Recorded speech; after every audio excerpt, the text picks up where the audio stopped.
감사합니다. 여러분, 오늘은 대림절 세 번째 주일로서 그 주제는 기쁨입니다. 여러분, 천사들이 전해준 그 큰 기쁨의 소식이 오늘 이 강단을 통해서 여러분들의 가정 가운데, 여러분들의 삶의 터전과 그리고 여러분들의 심령 가운데 그렇게 풍성히 전해지기를 소망합니다. 사실 성경에 기쁨 혹은 기뻐하라라는 단어가 참 많이 나오는데요, 이 단어를 또 찾아보니까요 무려 450여 이상 나옵니다. 사실 예전에 하나님 우리와 함께 하신다는 그 말씀이 성경에 몇 번 나온다고요? 366회 나오는 것도 대단했는데, 여러분, 하나님이 우리에게 기뻐하라고 하는 그 기쁨의 단어가 무려 450회나 나온답니다. 그럼에도 불구하고 여러분, 이 성경에서 말하는 그 기뻐함이 과연 우리 안에 있는가 늘 생각해 봅니다. 아니, 그렇게 당부하신 명이신데 여러분 기쁘십니까? 그럼 좀 그 기뻐하는 모습 서로 옆 사람하고 좀 나누시기 바랍니다. 메리 크리스마스, 메리 크리스마스, 사랑합니다. 여러분, 기뻐하라고 했더니 왜 이렇게 어색한 쓴미소를 서로 짓고 있는지, 차라리 인사 안 할 걸 그랬습니다. 여러분, 왜 우리는 이처럼 기뻐하는 것에 이렇게 좀 소홀할까요? 그게 우리 안에는 왜 없을까요? 여러분, 사실 성경에 기뻐하라는 말씀은 이렇게 많은데 사실 우리도 할 말이 있더라고요. 왜냐하면 어떻게 기뻐하고 어떤 기쁨인지를 성경이 정확하게 정의하고 있지 않다는 것에 아마 우리가 기뻐하지 못하는 이유가 아닌가 늘 생각합니다. 예를 들어서 사랑하라, 그렇죠? 사랑하라는 것을 할 때면 떠오르는 말씀들이 있지 않습니까? 사랑은 오래 참고, 사랑은 온유하고, 사랑은 자기 유익을 구치 아니하는 거다. 그런 말씀 속에서 사랑이 이런 거구나라고, 그래서 사랑 실천을 하려고 하는 어떤 내용이 있는데, 아니, 믿음도 마찬가지죠. 믿음이 뭔가? 믿어라, 믿어야 한다, 믿음으로만 구원받는다 하셔서 그 믿음이 뭐라고요? 바로 오직 예수 그리스도를 믿는 믿음이라고 로마서에서 말씀하실 뿐만 아니라, 믿음은 히브리서에서 정의하기를 바라는 것들의 실상이요 보지 못한 것들의 증거라고, 이렇게 서로 아는 바가 되는데, 기뻐하라라는 것은 어떻게 기뻐하고 뭘 기뻐하며 왜 기뻐하는지 구체적인 내용이 없어서 그래서 기뻐하지 못하는 것이지요. 그런데 여러분들, 사실 성경에서 그런 특별한 정의가 없다고 해도 여러분, 우리는 반드시 기뻐해야 합니다. 왜냐고요? 여러분, 우리에게는 이 교회가 바로 우리에게 주신 이 구원이 기뻐할 만한 내용이기 때문입니다. 여러분, 그렇습니다. 사실 성경의 수많은 성경 구절 가운데 우리가 왜 기뻐하는가를 사실 말씀하고 있고 그 내용도 있었답니다. 그 대표적인 말씀들이 시편에 나오는데요, 그 시편의 몇몇 말씀과 또 사도행전이나 마태복음의 말씀들을 한번 읽어보면서 그 기쁨이 뭔지를, 또 어떻게 기뻐해야 되는가를 우리 다시 한번 배워봅시다. 시편 100편 2절입니다. 시작. 기쁨으로 여호와를 섬기며 노래하면서 그 앞에 나아갈지어다. 여러분, 사실 교회 주님 앞에 나올 때 어떤 마음으로 나왔어야 된다고요? 기쁨으로 나왔어야 돼요. 여러분, 또한 시편 4편 7절도 이렇게 말씀합니다. 시작. 주께서 내 마음에 두신 기쁨은 저의 곡식과 새포도의 풍성할 때보다 더하니라. 여러분, 저에게는 갈비와 맛있는 맛나는 음식보다로 더 표현되고 싶은 표현인데, 성경은 그것을 곡식과 새포도주의 풍성함보다, 그 당시에 누릴 수 있는 최고의 그 모습보다 하나님 우리 마음에 두신 뭐라고요? 기쁨이 정말 더하다라고 고백하고 있네요. 여러분, 사도행전에 보면요, 예수님을 믿어서 같이 교회를 형성된 사람들이 그 모임 속에 이런 표현을 하고 있습니다. 2장 46절입니다. 같이 한번 계속 읽어볼까요? 시작. 날마다 마음을 같이하여 성전에 모이기를 힘쓰고 집에서 떡을 떼며 기쁨과 순전한 마음으로 음식을 먹고. 그렇죠. 그때는 교회는요, 가정에서도 모였고 성전에서도 모였는데, 그들이 모일 때마다 확인되는 표현이 있었는데 그것은 기쁨이었다라고 이야기하고 있죠. 심지어 우리 예수님께서도 하나님의 백성들을 향하여 여러분 상이 있음을 얘기할 때 그 상의 원인이 바로 다른 것이 아니라 기쁨이라고 마태복음 5장 11절도 말씀합니다. 같이 한번 읽어볼까요? 마태복음 5장 12절입니다. 시작. 기뻐하고 즐거워하라. 하늘에서 너희의 상이 큼이라. 여러분, 하나님 앞에 여러 많은 상 받으십시오. 그러나 그 기쁨의 상도 꼭 받으시기를 바랍니다. 그러므로 사랑하는 성도 여러분, 우리 교회 안에 그러한 기쁨이 충만한 교회, 그런 기쁨이 넘치는 예배, 그리고 그 기쁨이 정말 가득한 우리 온 성도들이 되시기를 주님의 이름으로 소망합니다. 여러분, 이 기쁨이라는 단어를 계속 얘기하고 나누고다 보니까요, 기쁨이라는 정의를 아니 드릴 수 없어서 국어사전적 의미 안에서 기쁨이 무엇인가를 한번 찾아보았습니다. 찾아봤더니요, 이렇게 표현합니다. 자신의 욕구가 충족될 때 느끼는 감정이다. 여러분, 기쁨이 뭐라고요? 내가 원하는 것이 이루어지고 자신의 충족이 느껴지면 그때 뭐가 일어난다고요? 기쁨의 감정이 일어난다는 겁니다. 그런데 우리가 이 일에 대하여 마냥 맞다라고 할 수 없는 것은 그 기쁨이 우리가 생각하고 우리가 바라고 지금 성경에 얘기하는 그 기쁨과는 좀 다른 기쁨의 정의가 아닐까라는 생각 때문에 그 말씀의 그 표현 속에는 주저하게 됩니다. 왜냐고요? 사실 그렇잖아요. 우리 만족이 오고 우리가 욕구가 충족될 때 그 기쁨은 잠시일 뿐이지. 여러분 경험해 보지 않습니까? 오늘도 우리 장로님께서 차를 아드님이 바꿔주셔가지고 너무 기뻐하는 모습을 보는데 제 속 마음속에 그거 얼마나 안 가는데 죄송합니다. 죄송합니다. 너무 기뻐하시는 모습을 보고 막 오늘 차를 바꾸셨군요. 아드님 역시 청원을 했지만은 제가 보기에는 한 달 이상 안 가는 거. 죄송합니다. 자꾸 지금 안 할 것 같으면서 계속 얘기를 하네. 여러분 집을 사도 그렇더라고요. 야, 좋은 집 우리 애들은 화장실이 방마다 있어 자랑을 해도요. 그거 오래 안 가고요. 여러분 그 어느 새 것도 오래 가지 않는다는 거 다 아실 겁니다. 그러니까 우리가 생각하는 그 기쁨이 그런 기쁨이고, 그럼 우리 마음을 충족을 해주는 기쁨이라면요, 이건 우리가 뭔가 어불성설, 뭔가 말이 안 되는 그런 표현이라고 생각됩니다. 그렇다면 성경에서 말하고 있는 그 400 몇 회요? 50여 회나 반복하면서 얘기하고 있는 그 기쁨을 성경은 모르고 하는 얘기일까요? 도대체 성경에서 말씀하는 기쁨은 어떤 기쁨일까요? 여러분 사실 성경에서 450여 회나 기쁨 또는 기뻐하라는 말씀을 하고 있습니다만은 사실 성경도요 그 기쁨이 한 가지가 아니라 두 가지임을 이야기하고 있었답니다.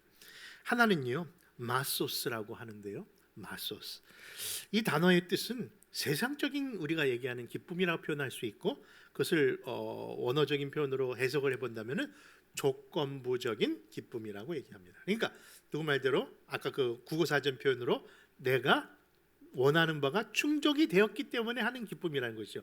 그런 기쁨을 무슨 기쁨이라고요? 마소스라는 단어로 성경은 구분하고 있더라고요. 그런데 또 다른 표현이 있습니다. 그것은 바로 카라입니다. 이 카라는 것은요 어떤 기쁨인고 하니 아까 얘기했던 것처럼 어떤 조건부적인 기쁨이 아니라 이 기쁨은 아무 조건이 없는데 그냥 주어진 기쁨이라는 거예요. 그 자체가 기쁨이라고 하면서 그것을 카라라고 했습니다. 여러분 칼라 아닙니다. 카라. 여러분 리을만 빼면은 카라. 그렇게 기억하십시오. 내 기쁨은 카라의 기쁨이구나. 여러분 그렇다면 카라라는 것이 여러분 도대체 어떤 기쁨이며 어디에서 근거한 것일까요? 아니 그 기쁨은 도대체 뭐길래 그 자체가 기쁨일까요? 이 사실의 궁금증을 누구에게? 우리 예수님께 물었더니 예수님께서 오늘 본문으로 우리에게 말씀하십니다.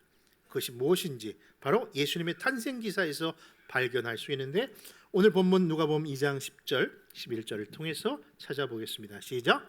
천사가 이르되 무서워하지 말라. 보라, 내가 온 백성에게 미칠 큰 기쁨의 좋은 소식을 너희에게 전하노라. 오늘 다윗의 동네에 너희를 위하여 구주가 나셨으니 곧 그리스도 주시니라. 아멘. 바로 그 카라, 그 기쁨이 누구와 함께 온 소식? 예수님과 함께 오신 소식임을 보게 되는 것이죠. 그래서 오늘 이런 서론적 배경을 따라 큰 기쁨의 소식이라는 제목으로 오늘도 몇 가지 은혜를 나누도록 하겠습니다. 그 첫 번째 은혜는요, 여러분, 우리 성도의 기쁨의 근원은 오직 예수 그리스도이십니다.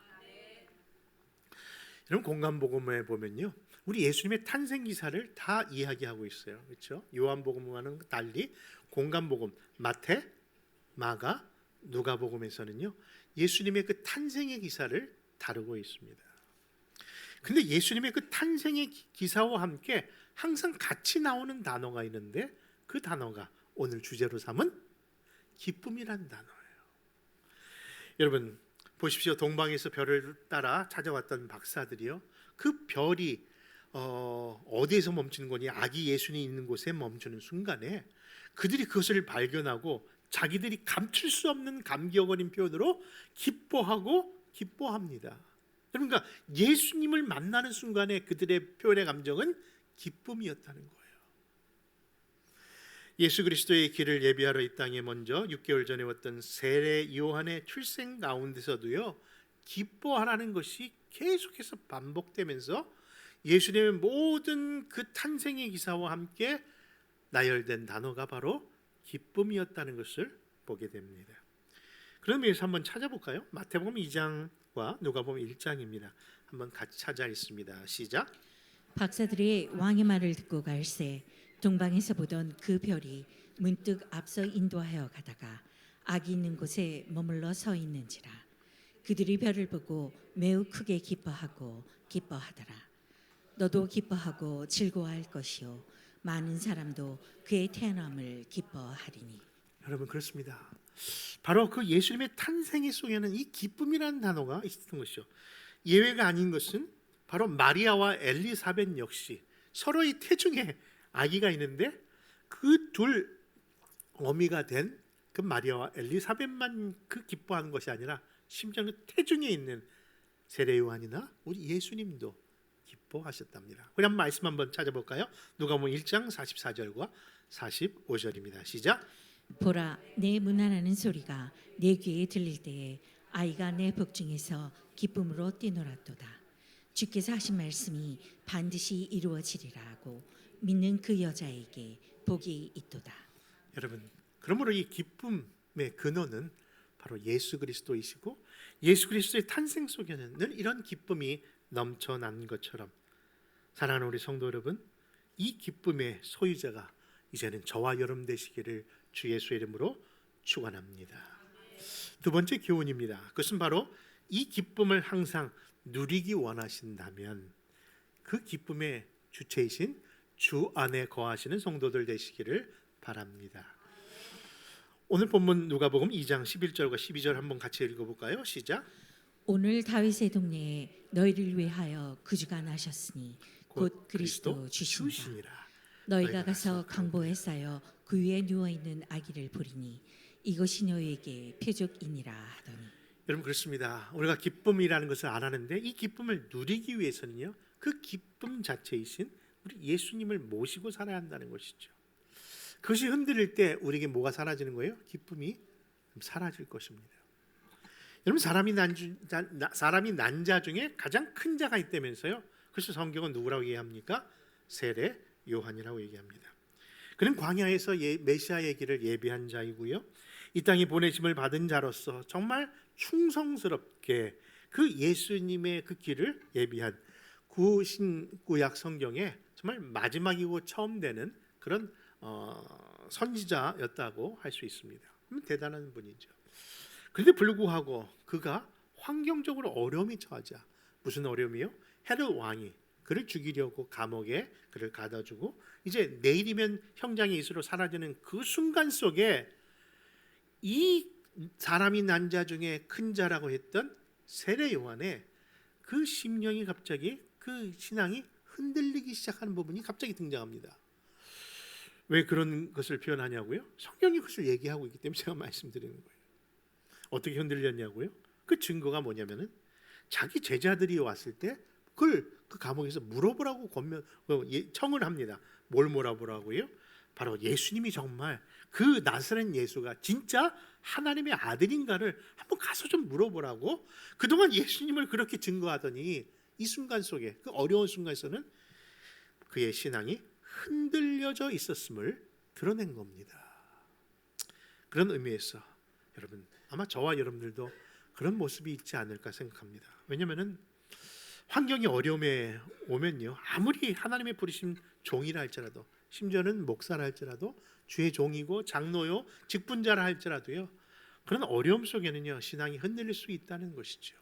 그런데 말입니다, 그런 가운데서도, 그런 어렵고 힘든 환경 속에서도 그래도 끝까지 믿음을 지킨 사람이 있더라고요. 여러분, 그가 누구일까요? 그것을 성경은 사도 바울이라고 얘기하고 있고, 그 사도 바울은 곧 죽음을 앞둔 감옥에서 그에게 보내준 빌립보 성도들에게 보낸 메시지 속에서 그 신앙이 결코 흔들리지 아니하고 무엇으로 그 신앙을 지켰는가를 이렇게 표현합니다. 여러분, 같이 한번 빌립보서 4장 4절과 5절 말씀 한번 읽어보시렵니까? 시작. 주 안에서 항상 기뻐하라. 내가 다시 말하노니 기뻐하라. 너희 관용을 모든 사람에게 알게 하라. 주께서 가까우시니라. 여러분, 도대체 사도 바울은 어떻게 그런 심각한 열악한 환경 속에서도 기쁨이라는 단어를 그렇게 자신 있게 rejoice, rejoice라고 외칠 수 있었을까요? 여러분, 그것은 다른 것이 아니라 그가 어디에 있었기 때문에? 할렐루야. 경기도 주안 말고 예수 그리스도 안에, in Christ. 근데 그 상황 속에 있었던, 목격했던 빌립보 감옥 속에 있었던 자들, 여러분, 그 가족들이 훗날 그들이 예수를 만나고 했던 표현도 기뻐하였다라고 성경은 얘기하면서 이 기쁨이 이렇게 감염되고 전파되고 능력이 나는 능력이었음을 보게 되는 겁니다. 그러므로 사랑하는 성도 여러분, 찬송가 370장의 가사처럼 다 같이 시작. 주 안에 있는 나의 뭐 없다? 아멘. 정확한 단어는요, 딴 근심입니다. 잔 근심 아닙니다. 아, 그게 더 맞겠네요. 왜 이렇게 잔잔한 근심이 많아? 우리 여러분들이, 여러분, 주 안에 있는 자에게 뭐 없어야 한다? 여러분, 딴 근심 없는 겁니다. 왜냐하면 우리가 주 안에 있기 때문에. 근심이 없다는 것은 우리 안에 뭐가 있다? 기쁨이 있는 줄 믿습니다. 그러므로 사랑하는 성도 여러분, 우리 모두 주 안에 서십시다. 주 안에 서는 자에게 반드시 그 증거가 나타나는데, 그것이 바로 기쁨이기 때문입니다. 사실 기뻐한다는 것이 쉬운 일이 아니고요, 또 어떤 사람들에게는 참 불가능한 것처럼 느껴지는 지금 상황 속에 있을지 모릅니다. 그러나 여러분, 우리의 이 삶은요, 어찌 본다면 주님 오시는 그 순간까지 매일 싸워야 하는 영적 전쟁이기에, 여러분, 이 전쟁에서 그래도 내가 지금 승리의 싸움을 싸우고 있다는 것을 여러분들께서 스스로 혹은 타인에게 보여줄 수 있는 표징이 있다면요, 그것은 환경과 여건과 지금 모습이 아니라, 다른 것이 아니라 여러분들 얼굴에서 드러나는 기쁨인 줄 믿으시기 바랍니다. 이것이 왜 중요하냐고요? 여러분, 사단은요, 우리를 늘 유혹하고 넘어뜨리는데, 그 넘어뜨리는 내용을 보면요, 뭐만 없애게, 무엇을 상실하게 만드냐 하면은 내 마음에 기쁨을 상실해 버리게 하잖아요. 아니, 멀쩡한데 알아, 이렇게 살아야 되는 거야. 그런데 우리 안에 뭐가 없어요? 사는 게 아닌 것처럼 기쁨을 사라져 버려요. 그냥 내가 기뻐할 수는 없어. 내가 그냥 숨만 쉬면서 난 버틸 거야. 여러분, 이미 이것은 뭐예요? 사단에게 지고 있는 거예요.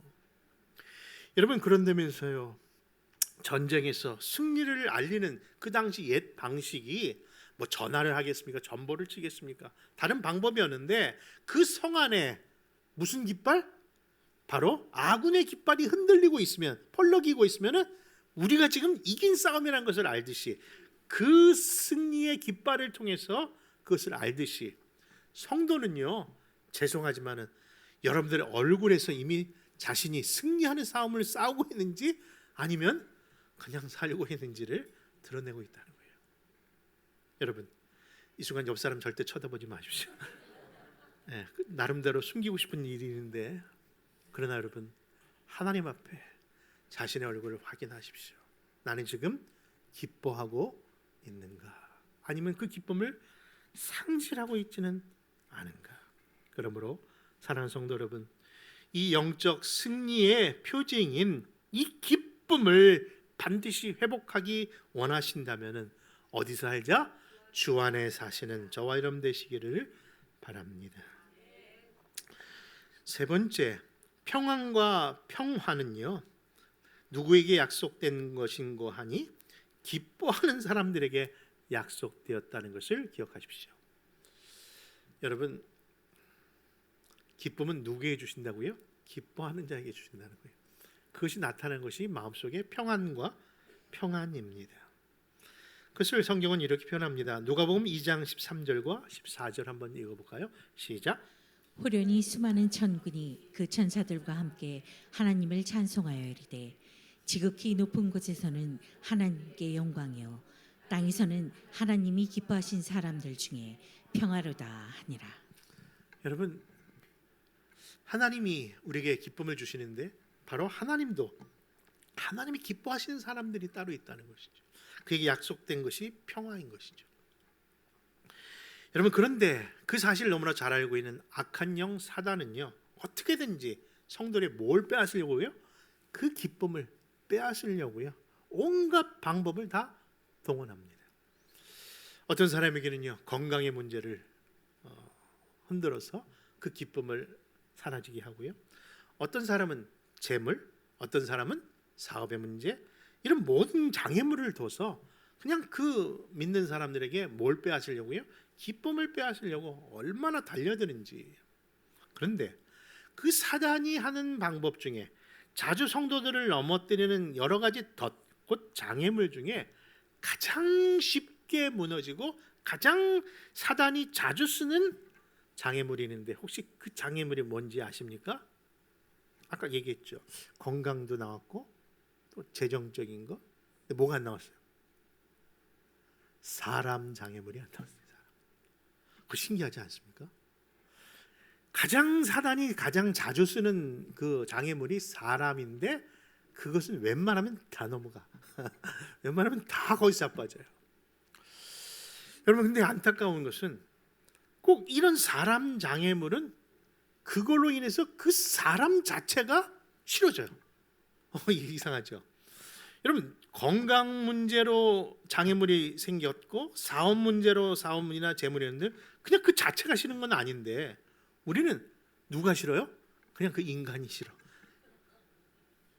이게 참 희한해요. 근데 더 안타까운 것은 그 사람 장애물이 저 멀리 있는 북한의 아니면 누구의 우리가 다 아는 악한 사람들의 얘기가 아니라 가장 가깝다고 하는 누구 가운데 역사가 제일 커요? 가족 가운데 역사가 제일 커요. 아니, 그렇게 친했던 친구가, 아니 교회 안에서는요, 누가? 아니 나를 전도한 사람이 그렇게 싫어지고, 나를 서로 좋다고 그렇게 우리는 이제 형제야 자매야 교회에서는 직분이라 부르지도 않아요. 자기 하면서 부르는데 그 자기가 왼수가 돼가고 있어요. 그러니까 그 일로 인하여 멀쩡한 그 공동체, 결국은 교회라는 공동체, 가정이라는 공동체 자체가 다 불편하게 만드는 게 누구 하는 일이라고요? 사단이 하는 일이었던 거죠. 근데 그런 경계에 대하여, 사람 경계에 대하여 성경은 그러니까 조심하라, 경계하라, 멀리하라고 그런 식으로 우리에게 교훈한 것이 아니라, 이런 장애물이 놓인 사단의 올무에 빠지지 아니하도록 무엇을 주장해야 되면 기쁨을 빼앗기지 말라고 얘기하는 거예요. 우리 안에 그런 역사가 일어날 수 있습니다. 그러나 그런 일을 당해도 사도 바울처럼 내가 가난에 처할 줄도 하고 풍부에 처할 줄도 아나 내가 나 된 것은 다 하나님의 은혜이기 때문에 내가 기뻐하고 기뻐하노라고 하는 것처럼 다른 것은 빼앗기고 돈은 상실된다 할지라도 기쁨만은 유지하시는 저와 여러분 되시기를 바랍니다. 여러분, 그래서 성경은요 이 기쁨을 그러니까 기뻐하라고 하는 단순적인 의미가 아니라 이런 평정심을 사로잡히는 그 일이 놓였을 때 누구의 기쁨을? 예수 그리스도의 기쁨으로 내 안에 모시라고, 내 안에 주장하라고 이야기하는 거예요. 여러분, 제가 억지로 여러분들 그러니까 그냥 실없는 사람처럼 웃고 살아, 그냥 자기가 진 것처럼 그냥 잘못했다고 그래, 그런 얘기를 하는 게 아니에요. 그러니까 말년에 다 터지잖아요. 오래 못 가잖아요. 무슨 얘기하는 거지? 그 생각이 났는데 근데 뭐 동감하는 거 있잖아요, 그렇죠? 이 결코 참는다고 된 문제가 아니잖아요. 여러분, 그렇기 때문에 우리가 품어야 될 것은 누구의 기쁨? 예수님의 기쁨을 품으셔야 돼요. 이 사실을 제가 얘기하는 것이 아니라 이 사실을 너무 잘 알고 있는 우리 예수님께서 요한복음 15장 11절에 목자와 양의 관계 속에서 하나 되었다는 성도들의 관계 속에서 이렇게 얘기하고 계셨던 거예요. 같이 한번 읽어볼까요? 시작. 내가 이것을 너희에게 이름은 내 기쁨이 너희 안에 있어 너희 기쁨을 충만하게 하려 함이라. 내 계명은 곧 내가 너희를 사랑한 것 같이 너희도 서로 사랑하라 하는 것이니라. 여러분, 예전에 그 웃음 전도사라는 분이 계셨잖아요. 막 웃으면은 복이 오고 막 몸 혈관이 다 좋아지고 막 그래갖고 막 그거 하면서 하셨던 분이 계시잖아요. 네, 그래갖고 참 인기도 많고 TV도 나오고 뭐 하셨는데 근데 그분의 말년이 뭐가 일어났습니까? 자살하셨어요. 그러니까 우리가 얘기하는 이 기쁨은 억지로 인간적으로 만들어낸 그런 기쁨이 아니라 누구의 기쁨? 예수 그리스도의 기쁨으로 너의 기쁨을 충만케 하신다는 말씀 속에서 받아들이시기를 바랍니다. 여러분, 어느 병원 게시판에 그 병원을 알리는 그런 광고 문구로 게시판에 이런 글이 이렇게 계속 올라옵니다. 뭐가 올라왔냐면요, 그 병원이 얼마나 효력이 있는지 능력이 있는지를 표현하면서 그 게시판 한 게시판에 전갈에 물렸던 분이 이곳에서 치료받고 하루 만에 나와서 퇴원했습니다. 이런 병원입니다 하면서 그걸 자랑합니다. 또 다른 게시판에 올라온 기사입니다. 어느 환자가 뱀에 물렸는데 또 치료받고 며칠 만에 3일 만에 완쾌되어서 퇴원했습니다. 그걸 자랑합니다. 그리고 세 번째 게시판에는요, 개에게 물린 사람이 뭐 이렇게 자주 물리나? 근데 개에게 물린 사람이 현재 치료 중인데 지금 많이 호전돼서 조만간 퇴원할 것입니다 하면서 그 병원을 자랑합니다. 그런데 마지막 게시판에 어떤 환자가 자신의 환경을 얘기하면서 이런 문구가 올라왔다고 합니다. 사람에게 물린 사람이 있는데 이 사람은 아무리 치료해도 회복될 기미가 안 보입니다. 기도를 부탁합니다라고. 여러분, 뱀이나 전갈이나 개에게 물린 거는요, 치료가 시간이 가면 되는데 누구에게 물린 것? 사람에게 물린 건 왜 이렇게 치료가 안 되죠? 여러분, 여러 과학자들이요 재미난 실험을 했다고 합니다. 내용인즉슨 부부가 서로 악에 받쳐 부부 싸움을 할 경우, 그러니까 그걸 얘기한 거예요. 부부 싸움을 할 때 하면은 그 입에서 김이 나온답니다. 이렇게 김이 나온, 그걸 입김이라고 하잖아요. 근데 그 입김을 분석해 보니까요, 그 입김에서 코브라보다 더 강한 맹독이 그 안에서 발견됐다는 거예요. 근데 그 맹독이 치사량이 얼마나 크냐면요, 황소 수십 마리를 단번에 죽일 수 있는 양의 독이라고 합니다. 그러니까 우리가 그냥 욱하는 마음에 그냥 예전에는 그 앵거가 바로 코브라에 갖고 있는 독보다 더 강하다는 것이죠. 그런데 과학자들은 꼭 반대적인 의미도 실험하지 않습니까? 그런데 반해서 기뻐하고 즐거워하면서 호탕하게 웃는 사람들의 뇌를 조사해 봤더니 아니 그 뇌에는요 그러한 맹독을 중화시킬 수 있는 해독체가 다량으로 검출됐다는 것을 보고합니다. 여러분 어떻게 생각하십니까? 분명 우리 안에 스트레스, 미움 그리고 분노가 쌓여 때로는 정말 폭발할 것 같은 엄청난 순간들을 겪을 때 내 안에 뭐가 나온다고요? 맹독이 나오는데 그 맹독이 지금 내 주위 사람, 내 가장 사랑한다고 하는 그 사람들에게 뿌리고 있다는 사실을 아셔야 합니다. 여러분 그러면서 사시렵니까? 아니면 그러한 맹독이 있는 사람들을 살리기 위하여 해독제가 되는 기쁨을 발하면서 사시렵니까? 사랑하는 성도 여러분 그렇습니다. 분명 이 세대는 악하고 죄악된 세상인지라 정말 우리 안에 어떤 소망이 없는 세대처럼 보이는 곳이지만 우리 하나님께서는 자신의 독생자 예수 그리스도를 이 땅에 보내는 그 순간 속에 그 소식을 다른 소식이라고 하지 아니하고 그런 무지하고 무례한 그 인류를 살리기 위하여 오신 예수 그리스도의 그 탄생의 소식을 무슨 소식이라고 했다고요? 큰 기쁨의 좋은 소식이라고 말씀하고 있다는 겁니다. 그러므로 사랑하는 성도 여러분, 바로 그 큰 기쁨의 소식을 정말 무엇인지 믿으신다면 나도 그 큰 기쁨을 누릴 뿐만 아니라 그런 큰 기쁨을 전하는 우리 교회와 가정과 성도들 다 되시기를 주 예수 이름으로 축원합니다. 기도하겠습니다. 사랑해 주님 감사합니다.